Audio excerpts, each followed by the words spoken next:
ಏಟಿಗೆ ಏಟು ಮುಯಿಗೆ ಮುಯಿ. ಇದು ಭಾರತದ ತಂಟೆಗೆ ಬಂದ್ರೆ ಸುಮ್ಮನೆ ಬಿಡೋ ಮಾತೇ ಇಲ್ಲ ಅನ್ನುವಂಥದ್ದನ್ನ ಹೇಳ್ತಾ ಇದೆ. ಡ್ರೋನ್ ದಾಳಿ ನಡೆಸಿದ್ದ ಪಾಕ್ಗೆ ಭಾರತ ಪ್ರತ್ಯುತ್ತರವನ್ನ ಕೊಡುವಂತ ಕೆಲಸವನ್ನ ಮಾಡ್ತಾ ಇದೆ. ಪಾಕ್ನ ಏರ್ ಬೇಸ್ಗಳನ್ನ ಧ್ವಂಸಗೊಳಿಸಿದೆ ಭಾರತ. ಭಾರತದ ದಾಳಿಗೆ ಪಾಕ್ ಏರ್ ಬೇಸ್ಗಳು ಕೂಡ ಉಡೀಸಾ ಆಗಿ ಹೋಗಿದೆ. ಅದನ್ನ ರೆಡಿ ಮಾಡಿಸ್ಕೊಳ್ಳೋಕೆ ಅವ್ರಿಗೆ ತುಂಬಾ ಟೈಮ್ ಬೇಕು, ಕಾಸಿದ್ರೆ ತಾನೇ ಅವ್ರ ಹತ್ರ. ಮಿಸೈಲ್ ದಾಳಿಗೆ ಈಗ ಧಗಧಗನೆ ಹೊತ್ತಿ ಉರಿದಿದೆ ಏರ್ ಬೇಸ್. ಭಾರತದ ಆರ್ಭಟಕ್ಕೆ ಪದರುಗುಟ್ಟಿ ಹೋಗಿದೆ ಪಾಕ್. ಹೇಗೆ, ಯಾವ ರೀತಿಯಾಗಿ? ಏಟಿಗೆ ಏಟು ಮುಯಿಗೆ ಮುಯಿ ಅನ್ನುವಂಥ ದಿಟ್ಟ ಉತ್ತರವನ್ನ ಭಾರತ ಕೊಡ್ತಾ ಇದೆ. ಹೇಗೆ ಅನ್ನುವಂಥದ್ರ ಡೀಟೇಲ್ ವರದಿಯನ್ನು ನಿಮ್ಮ ಮುಂದೆ ಇಡ್ತಾ ಇದ್ದೀವಿ, ನೋಡ್ಕೊಂಡು ಬನ್ನಿ. ಪಾಕ್ ಡ್ರೋನ್ ದಾಳಿಗೆ ಭಾರತ ಪ್ರತ್ಯುತ್ತರ. ಪಾಕ್ ಮೇಲೆ Bharat midnight attack. 5 air ಬೇಸ್ಗಳನ್ನ ಧ್ವಂಸಗೊಳಿಸಿದ ಭಾರತ. ಏಟಿಗೆ ಎದುರೇಟು, ಮುಯ್ಯಿಗೆ ಮುಯ್ಯಿ, ರಕ್ತಕ್ಕೆ ರಕ್ತ. ಎಸ್, ಇದು ಭಾರತೀಯ ಸೇನೆಯ ಧ್ಯೇಯವಾದಂತೆ ಕಾಣುತ್ತಿದೆ. ನಿನ್ನೆ ರಾತ್ರಿ ಪಾಕ್ ನಡೆಸಿದ ಡ್ರೋನ್ ದಾಳಿಗೆ ಭಾರತೀಯ ಸೇನೆ ಪ್ರತಿಕಾರದ ದಾಳಿ ಮಾಡಿ ತಕ್ಕ ಪ್ರತ್ಯುತ್ತರ ನೀಡಿದೆ. ಮಧ್ಯರಾತ್ರಿಯೇ ಪಾಕ್ ಮೇಲೆ ಅಟ್ಯಾಕ್ ಮಾಡಿರೋ ಭಾರತ ಪಾಕ್ಗೆ ಮುಟ್ಟಿ ನೋಡಿಕೊಳ್ಳುವಂತಹ ಹೊಡೆತ ಕೊಟ್ಟಿದೆ. ಭಾರತ ಕೊಟ್ಟ ಕೌಂಟರ್ಗೆ ಪಾಕ್ ಪತರುಗುಟ್ಟಿ ಹೋಗಿದೆ. ಜಮ್ಮು ಕಾಶ್ಮೀರ, ರಾಜಸ್ಥಾನ್ ಹಾಗೂ ಪಂಜಾಬ್ ಗಡಿಯಲ್ಲಿ ಡ್ರೋನ್ ಹಾರಿಸಿ ಆಟಾಟೋಪ ಮೆರೆದಿದ್ದ ಪಾಕ್ಗೆ ಭಾರತ ಮಿಡ್ ನೈಟ್ ಆಪರೇಷನ್ ಮಾಡುವ ಮೂಲಕ ಪ್ರತಿಕಾರ ತೀರಿಸಿಕೊಂಡಿದೆ.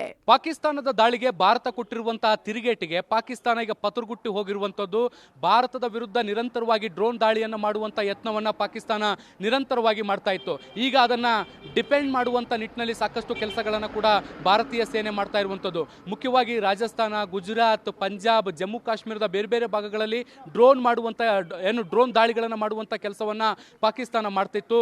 ಈಗ ಭಾರತ ಅದಕ್ಕೆ ಸಮರ್ಪಕವಾಗಿ ಉತ್ತರವನ್ನು ಕೊಡುವಂತ ಕೆಲಸವನ್ನ ಮಾಡಿದೆ. ಪಾಕ್ನ 6 ಸ್ಥಳಗಳಲ್ಲಿ ಭಾರತ ಪ್ರತಿದಾಳಿ. ಪಾಕ್ನ ಏರ್ ಬೇಸ್ಗಳು ಉಡೀಸ್. ಭಾರತದ ಮೇಲೆ ಶೆಲ್ ಹಾಗೂ ಡ್ರೋನ್ ದಾಳಿ ನಡೆಸಿದ ಕೆಲವೇ ಗಂಟೆಗಳಲ್ಲಿ ಪಾಕಿಸ್ತಾನಕ್ಕೆ ಭಾರತ ತಿರುಗೇಟು ನೀಡಿದೆ. ಪಾಕ್ ರಾಜಧಾನಿ ಇಸ್ಲಾಮಾಬಾದ್, ಲಾಹೋರ್, ಕರಾಚಿ ಸೇರಿದಂತೆ ಒಟ್ಟು 6 ಸ್ಥಳಗಳಲ್ಲಿ ಭಾರತ ಪ್ರತಿದಾಳಿ ನಡೆಸಿದೆ. ರಾವಲ್ಪಿಂಡಿಯಲ್ಲಿ 2, ಲಾಹೋರ್ ಮತ್ತು ಇಸ್ಲಾಮಾಬಾದ್ನಲ್ಲಿ ಭಾರೀ ಸ್ಫೋಟದ ಸದ್ದುಗಳು ಕೇಳಿಬಂದಿವೆ. ರಾವಲ್ಪಿಂಡಿಯ ನೂರ್ ಖಾನ್ ವಾಯುನೆಲೆ, ಪಂಜಾಬ್ನ ಶೋರ್ಕೋಟ್ನಲ್ಲಿರುವ ರಫೀಕಿ ವಾಯುನೆಲೆ ಮತ್ತು ಪಂಜಾಬ್ನ ಚಕ್ವಾಲ್ನಲ್ಲಿರುವ ಮುರಿಯದ್ ವಾಯುನೆಲೆಗಳು ಧ್ವಂಸಗೊಂಡಿವೆ. ನೂರ್ ಖಾನ್ ವಾಯುನೆಲೆ ಮತ್ತು ರಫೀಕಿ ವಾಯುನೆಲೆಯ ಮೇಲೆ ಭಾರತ ನಡೆಸಿದ ದಾಳಿಯನ್ನ ಪಾಕ್ನ ಇಂಟರ್ ಸರ್ವಿಸಸ್ ಪಬ್ಲಿಕ್ ರಿಲೇಷನ್ಸ್ ಮಹಾನಿರ್ದೇಶಕ ಲೆಫ್ಟಿನೆಂಟ್ ಜನರಲ್ ಅಹಮದ್ ಶರೀಫ್ ಚೌಧರಿ ದೃಢಪಡಿಸಿದ್ದಾರೆ. ಇನ್ನು ಪಾಕ್ನ ಏರ್ ಬೇಸ್ ಜೊತೆ 2 ರೇಡಾರ್ ಸಿಸ್ಟಮ್ ಕೂಡ ಭಾರತ ಧ್ವಂಸಗೊಳಿಸಿದೆ. ಯಾವ್ಯಾವ ಏರ್ ಬೇಸ್ ಉಡೀಸ್? ನೂರ್ ಖಾನ್ ವಾಯುನೆಲೆ, ರಫೀಕಿ ವಾಯುನೆಲೆ, ಮುರಿಯದ್ ವಾಯುನೆಲೆ, Sukkur air base, Chunian air base, Chaklala air base. ಭಾರತದಲ್ಲಿರುವಂತಹ ಸೇನಾ ನೆಲೆಗಳು ಮತ್ತೆ ನಾಗರಿಕ ಪ್ರದೇಶಗಳನ್ನ ಟಾರ್ಗೆಟ್ ಮಾಡಿ ದಾಳಿಯನ್ನು ನಡೆಸ್ತಾ ಇದ್ದಂತ ಪಾಕಿಸ್ತಾನಕ್ಕೆ ತಿರುಗೇಟು ಕೊಡುವಂತ ಕೆಲಸವನ್ನ ಭಾರತ ಮಾಡಿದೆ. ಮುಖ್ಯವಾಗಿ ಪಾಕಿಸ್ತಾನದಲ್ಲಿರುವಂತಹ 8 ಸೇನಾ ನೆಲೆಗಳನ್ನ ಟಾರ್ಗೆಟ್ ಮಾಡೋ ಮೂಲಕ ಅವುಗಳ ಮೇಲೆ ದಾಳಿಯನ್ನ ಮಾಡುವಂತ ಕೆಲಸವನ್ನ ಮಾಡಿದೆ. ನೋಡಿ, ಕಳೆದ 2 ದಿನಗಳಿಂದಲೂ ಕೂಡ ಭಾರತದ ಮೇಲೆ ಪಾಕಿಸ್ತಾನ ವೈಮಾನಿಕ ದಾಳಿಯನ್ನು ನಡೆಸುವಂತ ಕೆಲಸವನ್ನ ಮಾಡಿತ್ತು. ಆ ನಿಟ್ಟಿನಲ್ಲಿ ಪ್ರಯತ್ನಗಳು ಕೂಡ ನಡೆದಿತ್ತು. ಈಗಾಗಲೇ 3 ಯುದ್ಧ ವಿಮಾನಗಳನ್ನ ಹೊಡೆದುರುಳಿಸುವಂತ ಕೆಲಸವನ್ನ ಮಾಡಿರುವಂತಹ ವಾಯುಸೇನೆ ಈಗ ಪಾಕಿಸ್ತಾನದಲ್ಲಿರುವಂತಹ ವಾಯು ನೆಲೆಗಳ ಮೇಲೆ ದಾಳಿಯನ್ನು ಮಾಡೋ ಮೂಲಕ ಅಲ್ಲಿರುವ ಇನ್ಫ್ರಾಸ್ಟ್ರಕ್ಚರ್, ಮೂಲ ಸೌಕರ್ಯಗಳನ್ನು ಹಾನಿಗೊಳಿಸುವಂತ ಕೆಲಸವನ್ನ ಮಾಡಿದೆ. ರನ್ವೇಗಳನ್ನ ಬಾಂಬ್ಗಳ ಮೂಲಕ ಹೊಡೆದು ಹಾಕುವಂತ ಕೆಲಸವನ್ನ ಮಾಡಿದೆ. ಈ ಮೂಲಕ ಪಾಕಿಸ್ತಾನದ ಯುದ್ಧ ವಿಮಾನಗಳು ಹಾರಾಟ ನಡೆಸದಂತೆ ಸನ್ನಿವೇಶಗಳನ್ನು ನಿರ್ಮಾಣ ಮಾಡುವಂತ ಕೆಲಸಗಳು ಕೂಡ ಆಗಿದೆ. ಲಾಹೋರ್ನಲ್ಲಿ ಭಾರತದ 6 ಡ್ರೋನ್ಗಳು ದಾಳಿ. ಅಪಾರ ಹಾನಿ ಮಾಡಿದ ಭಾರತದ ಡ್ರೋನ್ಗಳು. ಭಾರತದ ಮಿಡ್ ನೈಟ್ ಆಪರೇಷನ್ಗೆ ಪಾಕ್ ತತ್ತರಗೊಂಡಿದೆ. ಲಾಹೋರ್ನಲ್ಲಿ ನಡೆದ ಡ್ರೋನ್ ದಾಳಿಗೆ ಅಪಾರ ಹಾನಿಯಾಗಿದೆ. ಈಗಾಗಲೇ ಪಾಕ್ನ ಬಹುತೇಕ ಏರ್ ಡಿಫೆನ್ಸ್ಗಳು ಧ್ವಂಸಗೊಂಡಿರೋ ಹಿನ್ನೆಲೆ ಭಾರತದ ದಾಳಿಗೆ ಪ್ರತ್ಯುತ್ತರ ಕೊಡಲಾಗದೆ ಪಾಕ್ ಕಂಗಾಲಾಗಿದೆ. ಭಾರತದ 6 ಡ್ರೋನ್ ದಾಳಿಯಲ್ಲಿ ಪಾಕ್ನ ಹಲವು ಕಟ್ಟಡಗಳಿಗೆ ಭಾರಿ ಹಾನಿಯಾಗಿದೆ. ಭಾರತದ ಬೆನ್ನಲ್ಲೇ ಪಾಕ್ನಲ್ಲಿ ಮತ್ತೊಂದು ಅಟ್ಯಾಕ್. ತೆಹರಿಕ್ ಇ ತಾಲಿಬಾನಿ ಪಡೆಗಳ ಭೀಕರ ದಾಳಿ. ಒಂದು ಕಡೆ ಭಾರತ ಪಾಕ್ ಮೇಲೆ ದಾಳಿ ಮಾಡಿದ್ರೆ, ಇನ್ನೊಂದೆಡೆ ದಕ್ಷಿಣ ವಾರ್ಜಿಸ್ತಾನದ ಮೇಲೆ ತೆಹರಿಕ್ ಇ ತಾಲಿಬಾನಿ ಪಡೆಗಳು ದಾಳಿ ನಡೆಸಿದೆ. ಈ ದಾಳಿಯಲ್ಲಿ ಪಾಕಿಸ್ತಾನದ 20 ಸೈನಿಕರು ಸಾವನ್ನಪ್ಪಿದ್ದಾರೆ. ಇಂತಹ ದಾಳಿ ಮುಂದಿನ ದಿನಗಳಲ್ಲಿ ಮುಂದುವರಿಯಲಿದೆ ಎನ್ನುವ ಎಚ್ಚರಿಕೆಯನ್ನು ತೆಹರೀಕ್-ಇ ತಾಲಿಬಾನಿ ಪಡೆ ಪಾಕಿಸ್ತಾನದ ಸರ್ಕಾರಕ್ಕೆ ನೀಡಿದೆ.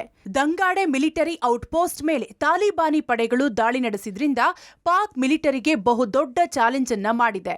ಇನ್ನೊಂದು ಕಡೆ ಪಾಕಿಸ್ತಾನದ ಕ್ವೆಟ್ಟಾದ ಮೇಲೆ ದಾಳಿ ನಡೆಸಿದ ಬಲೂಚಿಸ್ತಾನ ಪಡೆ 14 ಸೈನಿಕರನ್ನ ಕೊಂದಿದೆ. ಇಷ್ಟೇ ಅಲ್ಲದೆ ಕ್ವೆಟ್ಟಾದ ಮಿಲಿಟರಿ ಪ್ರಧಾನ ಕಚೇರಿಯನ್ನ ತನ್ನ ವಶಕ್ಕೆ ಪಡೆದುಕೊಂಡಿದೆ. ಒಂದೇ ದಿನ ತಮ್ಮ ನೆಲದಲ್ಲಿ ನಡೆದ ಈ ದಾಳಿಯಿಂದ ಪಾಕಿಸ್ತಾನ ಬೆಚ್ಚಿಬಿದ್ದಿದೆ. ಸಾಲ ಪಡೆದು ಪಾಕಿಸ್ತಾನ ಭಾರತದ ಮೇಲೆ ದಾಳಿ ಮಾಡುವಂತಹ ಪ್ರಯತ್ನ ಮಾಡ್ತಾ ಇದೆ. ವಿಪರ್ಯಾಸ ಅಂತಂದರೆ BBMPಯ ಬಜೆಟ್ಗಿಂತಲೂ ಕೂಡ ಪಾಕಿಸ್ತಾನ ಸಾಲ ಪಡೆದಿರುವಂಥದ್ದು ಕಡಿಮೆ. ಕೇವಲ 19,000 ಕೋಟಿ IMFನಿಂದ ಸಾಲವನ್ನು ಪಡೆದು ಭಾರತದ ಮೇಲೆ ಈಗ ಯುದ್ಧವನ್ನು ಮಾಡ್ತಾ ಇದೆ. ಪ್ರಮುಖವಾಗಿ ಪಾಕಿಸ್ತಾನಕ್ಕೆ ಭಾರತ ಸೇರಿದಂತೆ ಬಲೂಚಿ ಲಿಬರೇಷನ್ ಆರ್ಮಿ ಜೊತೆಗೆ ತಾಲಿಬಾನ್ಗಳಿಂದಲೂ ಕೂಡ ಪದೇ ಪದೇ ಅಟ್ಯಾಕ್ ಮಾಡುವಂತಹ ಪ್ರಯತ್ನಗಳು ಕೂಡ ಆಗ್ತಾ ಇದೆ.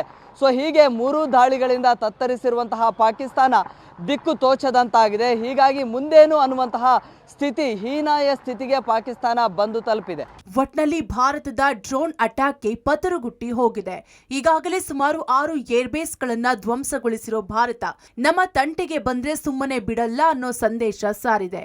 News desk, public TV.